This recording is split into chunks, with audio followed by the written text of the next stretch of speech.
Sir plate bank ಅಂದರೆ ಏನು sir ಇದು? ಯಾವ ಥರ ಕಾನ್ಸೆಪ್ಟ್ ಇದು? ಈ ಪರಿಕಲ್ಪನೆ ಹುಟ್ಕೊಂಡಿದ್ದು ಹೇಗೆ ಸರ್ ಇದು? ನಮಸ್ಕಾರ, ನನ್ನ ಹೆಸರು ಲಯನ್ ಎಸ್ ಮೂರ್ತಿ ಅಂತ ಹೇಳಿ. ನಾನು ಲಯನ್ಸ್ ಕ್ಲಬ್ ಆಫ್ ಮೈಸೂರು ನಿಸರ್ಗದ ಸಂಸ್ಥಾಪಕ ಅಧ್ಯಕ್ಷರು.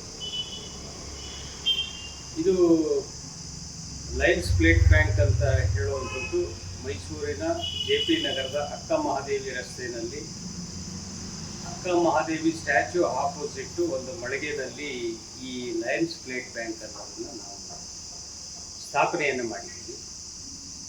ಇದಕ್ಕೆ ಮುಖ್ಯವಾದಂಥ ಪ್ರೇರಣೆ ಬೆಂಗಳೂರಿನಲ್ಲಿರ್ತಕ್ಕಂಥ ಅದಮ್ಯ ಚೇತನ ಸಂಸ್ಥಾಪಕ ಅಧ್ಯಕ್ಷರಾದಂತಹ ತೇಜಸ್ವಿನಿ ಅನಂತಕುಮಾರ್ ಅವರು ಬೆಂಗಳೂರಿನಲ್ಲಿ ತುಂಬ ದೊಡ್ಡ ಮಟ್ಟದಲ್ಲಿ ಈ ಪ್ಲೇಟ್ ಬ್ಯಾಂಕನ್ನು ಮಾಡಿ ಸಮಾಜ ಸೇವೆಯನ್ನು ಮಾಡ್ತಾ ಇದ್ದಾರೆ.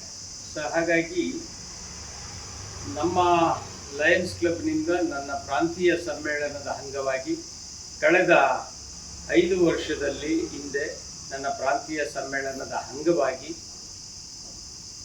ತೇಜಸ್ವಿನಿ ಅನಂತಕುಮಾರ್ ಅವರ ಅಮೃತ ಹಸ್ತದಿಂದ ಈ ಲಯನ್ಸ್ ಪ್ಲೇಟ್ ಬ್ಯಾಂಕನ್ನು ಪ್ರಾಂತೀಯ ಸಮ್ಮೇಳನದ ಅಂಗವಾಗಿ ಅಂದರೆ ಅದರ ಪ್ರೇರಣೆಯಾಗಿ ನಾನು ಈ ಪ್ಲೇಟ್ ಬ್ಯಾಂಕನ್ನು ಉದ್ಘಾಟನೆಯನ್ನು ಮಾಡಿದ್ದೆ.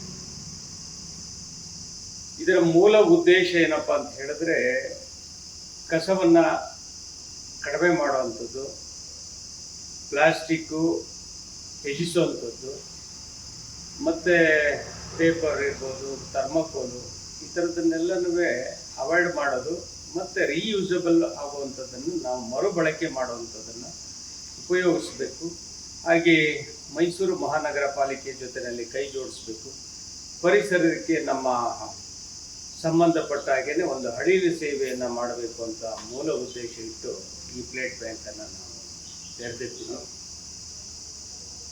ಈ ಪ್ಲೇಟ್ ಬ್ಯಾಂಕ್ನಲ್ಲಿ ನಾವು ಉತ್ತಮ ಗುಣಮಟ್ಟದ ಸ್ಟೀಲ್ ತಟ್ಟೆಯನ್ನು ಮತ್ತು ನೀರು ಕುಡಿಯುವಂಥ ಲೋಟಗಳನ್ನು ಮತ್ತು ಟೀ ಗ್ಲಾಸಸ್ಸನ್ನು, ಸ್ಪೂನು ಹಾಗೂ ಬೌಲುಗಳನ್ನು ನಾವು ಇಲ್ಲಿ ಇಟ್ಟಿರ್ತೀವಿ. ಸುಮಾರು 1,500 to 2,000 ತಟ್ಟೆಗಳಿರ್ಬೋದು, ಲೋಟ, ಟೀ ಗ್ಲಾಸಸ್ಸು. ಇದನ್ನು ನಿಮ್ಮ ಸಾರ್ವಜನಿಕರು ಯಾವುದಾದರೂ ಶುಭ ಸಮಾರಂಭಗಳು ಇದ್ದಂಥ ಸಂದರ್ಭದಲ್ಲಿ ಮುಂಚಿತವಾಗಿ ನಮ್ಮ ಪ್ಲೇಟ್ ಬ್ಯಾಂಕಿಗೆ ಬಂದು ಎಷ್ಟು ಬೇಕು ಅನ್ನೋದನ್ನು ಮುಂಚಿತವಾಗಿ ತಿಳಿಸಿ ಅದಕ್ಕೆ ಸಂಬಂಧಪಟ್ಟ ಹಾಗೆ ದಾಖಲೆಗಳನ್ನು ಅಂತಂದರೆ ಒಂದು ಆಧಾರ್ ಕಾರ್ಡು, ಜೆರಾಕ್ಸ್, ಒಂದು ಚೆಕ್ಕನ್ನು ಕೊಡೋ ಮುಖಾಂತರ ಅಥವಾ ಅಡ್ವಾನ್ಸನ್ನು ಕ್ಯಾಶ್ ಮುಖಾಂತರ ಕೊಡೋದ್ರ ಮುಖಾಂತರ ನಾವು ಎಷ್ಟು ತಗೊಂಡು ಹೋಗ್ತೀರಿ ಆ ಕಟ್ಲರಿಗೆ ಸಂಬಂಧಪಟ್ಟಾಗೆ ಒಂದು ಹಣವನ್ನು ನಿಗದಿ ಮಾಡ್ತೀವಿ. ಸೊ ಹಣವನ್ನು ಕೊಟ್ಟು ಅವರು ಆ ಪ್ಲೇಟನ್ನು ಅಥವಾ ವಾಟರ್ ಗ್ಲಾಸು ನಮ್ಮಲ್ಲಿರ್ತಕ್ಕಂಥ ಕಟ್ಲರಿಯನ್ನು ತೊಗೊಂಡು ಹೋಗಿ ಯೂಸ್ ಮಾಡಿ ಅದೇ ರೀತಿ ಸ್ವಚ್ಛಗೊಳಿಸಿ ತಂದುಕೊಟ್ಟಾಗ ನಾವು ಏನು ಮುಂಗಡವನ್ನು ತೊಗೊಂಡಿರ್ತೀವಿ ಅಥವಾ ಚೆಕ್ಕನ್ನು ತೊಗೊಂಡಿರ್ತೀವಿ ಅದನ್ನು ವಾಪಸ್ ಕೊಡುವಂಥದ್ದನ್ನು ನಾವು ಮಾಡಿದ್ದೀವಿ. ಇದು ಪೂರ್ಣವಾಗಿ ಉಚಿತವಾಗಿರುತ್ತೆ. ಇದು ಯಾವುದೇ ಥರವಾದ ಹಣವನ್ನು ತಗೊಳ್ಳಲ್ಲ. ಡಿಪಾಸಿಟ್ ಯಾಕೆಂದರೆ ಕಳೆದೋಗೋದು ಅಕಸ್ಮಾತ್ ಕ್ಲೀನ್ ಮಾಡದೇ ಇದ್ದರೆ ಅನ್ನೋ ದೃಷ್ಟಿನಲ್ಲಿ ಸೇಫ್ಟಿಯಾಗಿ ನಾವು ಸೇಫ್ಟಿ ಡಿಪಾಸಿಟ್ ಅಂತೇಳಿ ಕಲೆಕ್ಟ್ ಮಾಡ್ತೀವಿ. ಸೊ ಹಾಗಾಗಿ ಈ ಪ್ಲೇಟ್ ಬ್ಯಾಂಕ್ ಮಾಡಿರೋ ಉದ್ದೇಶನೇ ಉಚಿತವಾಗಿ ಕೊಡಬೇಕು.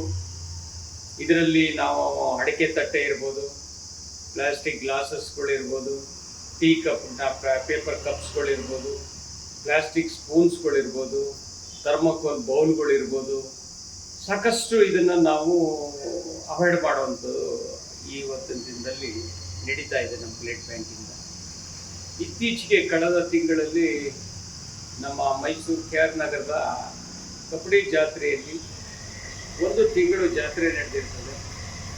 ಅಲ್ಲಿಗೆ ನಮ್ಮ ಪ್ಲೇಟ್ ಬ್ಯಾಂಕಿನಿಂದ ಸುಮಾರು 2,500 ತಟ್ಟೆಗಳು ಮತ್ತು ವಾಟರ್ ಗ್ಲಾಸ್ಗಳು 1,500 ಗ್ಲಾಸ್ಗಳನ್ನು ಸುಧಾ ನಾವು ಉಚಿತವಾಗಿ ನೀಡಿದ್ದು ದಾಸೋಹ ಕಾರ್ಯಕ್ರಮಕ್ಕೆ. ಸೊ ಕನಿಷ್ಠ ಒಂದು ದಿನದಲ್ಲಿ 1,500 ರಿಂದ 2,000 ಅಡಿಕೆ ತಟ್ಟೆಗಳು ಹಾಗೂ ವಾಟರ್ ಗ್ಲಾಸಸ್ಗಳು ಮತ್ತು ಟೀ ಕಪ್ಸ್ಗಳು ಸೇವ್ ಆಗಿದೆ ಅಂತ ಹೇಳಿದ್ರೆ ಒಂದು ತಿಂಗಳಲ್ಲಿ ಸಾಧಾರಣವಾಗಿ ಲಕ್ಷಾಂತರ ಈ ಕಸಗಳು ಆಗುವಂಥದ್ದನ್ನು ನಾವು ನಮ್ಮ ಪ್ಲೇಟ್ ಬ್ಯಾಂಕಿಂದ ಅವಾಯ್ಡ್ ಆಗಿದೆ ಅಂತ ಹೇಳಲಿಕ್ಕೆ ಈ ಸಂದರ್ಭದಲ್ಲಿ ನಾನು ಸಂತೋಷ ಪಡ್ತಾ ಇದ್ದೀನಿ. ಹಾಗೆ ಇದೇ ರೀತಿ ಯಾವುದೇ ದೊಡ್ಡ ದೊಡ್ಡ ಕಾರ್ಯಕ್ರಮಗಳಾದರೂ ನಿಮಗೆ ಎಷ್ಟು ಸಾವಿರ ತಟ್ಟೆಗಳು ಬೇಕಾದರೂ ಎಷ್ಟು ಸಾವಿರ ಗ್ಲಾಸ್ಗಳು ಬೇಕಾದರೂ ನಮ್ಮ ಪ್ಲೇಟ್ ಬ್ಯಾಂಕಿನಿಂದ ಉಚಿತವಾಗಿ ಸಾರ್ವಜನಿಕರಿಗೆ ಕೊಡುವಂಥ ವ್ಯವಸ್ಥೆಗಳು ನಮ್ಮಲ್ಲಿ ಪೂರ್ಣವಾಗಿ ಇದೆ. ದಯಮಾಡಿ ಸಾರ್ವಜನಿಕರು ಇದನ್ನು ಉಪಯೋಗಿಸ್ಕೊಳ್ಬೇಕು. ಹಾಗೆ ಪರಿಸರಕ್ಕೆ ನೀವೆಲ್ಲರೂ ಕೈ ಜೋಡಿಸಬೇಕು. ಮೈಸೂರು ಮಹಾನಗರ ಪಾಲಿಕೆಗೆ ಕಸ ವಿಂಗಡಣೆ ಮಾಡೋದ್ರಿಂದ ನಾವು ಕೈ ಜೋಡಿಸಬೇಕು. ಇದರಿಂದ ಉತ್ತಮವಾದಂಥ ಪರಿಸರವನ್ನು ನಾವು ನಮ್ಮ ಮಕ್ಕಳಿಗೆ ನಾವು ಕೊಡಲಿಕ್ಕೆ ಸಾಧ್ಯ ಆಗ್ತದೆ ಅಂತ ಹೇಳ್ತಾ, ಸಮಾಜಕ್ಕೆ ನಮ್ಮ ಲಯನ್ಸ್ ಕ್ಲಬ್ ಆಫ್ ಮೈಸೂರು ನಿಸರ್ಗ ವತಿಯಿಂದ ಒಂದು ಅಳಿಲು ಸೇವೆಯನ್ನು ನಿರಂತರವಾಗಿ ನಾವು ಈ ಪ್ಲೇಟ್ ಮುಖಾಂತರ ಮಾಡ್ತಾ ಇದ್ದೀವಿ. ಇದಕ್ಕೆ ಒಂದು ಸಿಬ್ಬಂದಿಯನ್ನು ಸುಧಾ ನಾವು ನೇಮಿಸಿಕೊಂಡಿದ್ದೀವಿ. ಪ್ರತಿನಿತ್ಯ ಬೆಳಿಗ್ಗೆ 10 ಗಂಟೆಯಿಂದ ಮಧ್ಯಾಹ್ನ 1 ಗಂಟೆ ತನಕ ತೆರೆದಿರ್ತದೆ.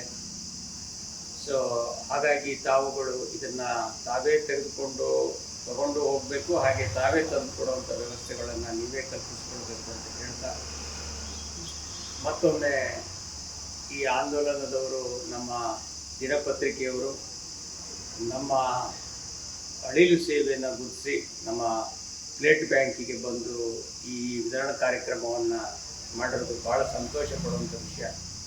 ಹಾಗೆಯೇ ಇದನ್ನು ಬಿತ್ತರಿಸಿ ಸಾರ್ವಜನಿಕರಲ್ಲಿ ಅರಿವು ಮೂಡಿಸಬೇಕು ಅಂತ ಹೇಳಿ ಮತ್ತೊಮ್ಮೆ ತಮಗೆ ಮನವಿಯನ್ನು ಈ ಸಂದರ್ಭದಲ್ಲಿ ಮಾಡ್ಕೊತಾ ಇದ್ದೀನಿ. ನಮಸ್ಕಾರ.